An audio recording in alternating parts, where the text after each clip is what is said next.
نحمدہ و نصلی علی رسولہ الکریم۔ ہارون الرشید کا زمانہ تھا۔ بغداد کے ایک بازار میں ایک نیا شادی شدہ جوڑا جا رہا تھا۔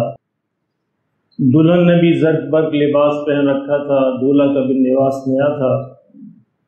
بارش کا موسم تھا، راستہ کچھ گیلا تھا۔ یہ بڑی احتیاط کے ساتھ دونوں میاں بیوی جا رہے تھے۔ ان کے قریب سے ایک مجذوب کا گزر ہوا۔ اب وہ بیچارہ اپنی دھن کے اندر جا رہا تھا۔ جب وہ ان کے پاس سے گزرا تو اس کا پاؤں پانی کے اندر پڑا۔ جب پانی کے اندر پڑا تو دلہن کے سارے لباس پر چھینٹے پڑ گئے۔ اب دولہا بہت پریشان ہوا کہ اس نے ستیہ ناش کر دیا ہمارے نئے لباس کا۔ اس نے اس کو برا بھلا کہا، اس نے کوئی نوٹس ہی نہیں لیا۔ اس کو اور غصہ آیا تو اس کو پکڑا، اس کو پکڑ کے مارنا شروع کر دیا۔ جب جی بھر گیا، خوب مارا تو اس کو چھوڑ دیا۔ اب وہ مار کھا کے بیچارہ پھر چل پڑا۔ ابھی تھوڑی دور گیا تھا کہ پیچھے سے وہ جو دولہا تھا اس کا پاؤں پھسل کے وہ گر گیا۔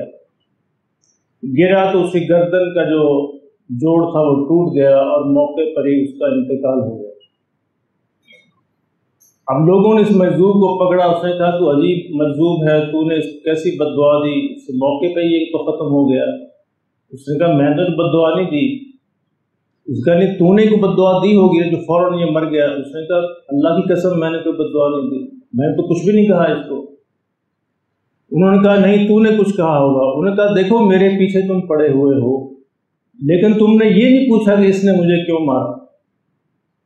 ان کا اس نے تجھے مارنا ہی تھا، تو نے اس کی محبوبہ اور اس کی دوست اور اس کی بیوی اور اس کی جو یار ہے اس کے تم نے کپڑے خراب کر دیے۔ وہ کیسے دیکھ سکتا تھا کہ اس کے ہوتے ہوئے اس کے کپڑے خراب ہو جائے۔ اس نے کہا اچھا وہ اس کی دوست تھی، اس کی محبوب تھی، یار تھی اس کی، کہ ہاں تو اور کیا تھا۔ اس نے کہا کہ بھائی تو پھر میرا بھی تو کوئی یار ہے، میرا بھی تو کوئی دوست ہے۔ یہ کہہ کر پھر آگے چل دیا۔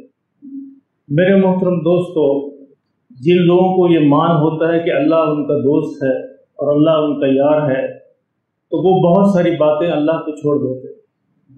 اس نے کہا میں نے تو کچھ کہا ہی نہیں اپنے اللہ سے، اللہ میرا دوست ہے، اللہ میرا یار ہے، تو وہ دیکھ رہا تھا تو اس نے میرا بدلہ لے لیا، میں نے تو کہا ہی نہیں اس سے کچھ بھی۔ تو دوست تو پھر بعض اوقات بدلہ اس طرح لے لیتے ہیں۔ اس لیے میرے محترم دوستو، اگر کسی کو یہ مان ہو کہ اس کا تعلق ہے اللہ سے، اس کو ہر بات کا بدلہ نہیں لینا چاہیے۔ بہت سی باتوں پہ خاموشی اچھی ہوتی ہے، خاموشی کے ساتھ اپنا معاملہ اللہ کے سپرد کر دیا جائے، اور اگر اللہ کا آپ سے تعلق ہے تو پھر اللہ کبھی چھوڑے گا نہیں۔ اور جس کو اللہ کی پکڑ آتی ہے بڑا باریک پس جاتا ہے، بالکل ختم ہو کے رہ جاتا ہے۔ اس لیے بہت سارے معاملات جو ہیں بجائے خود نپٹانے کے، ان کو اللہ پہ چھوڑ دیا کرو۔ اللہ جس طرح بہتر سمجھے گا، جب سمجھے گا، جیسے سمجھے گا، اللہ اس کو نپٹا دے گا۔ اور اگر دنیا کے اندر نہ نپٹا تو آخرت میں تو بہت بڑا اجر کر کے عطا کیا جائے گا۔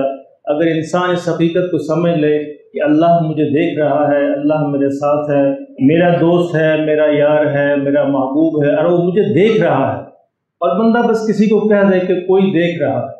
جب بھی کوئی ظلم کرے، زیادتی کرے، کوئی مسئلہ ہو جائے، اس کو بس اتنا کہہ دیجئے کوئی دیکھ رہا ہے، بس اتنا کافی ہے۔ اس کے بعد جو دیکھ رہا ہے وہ خود ہی اس کو سنبھال لے گا۔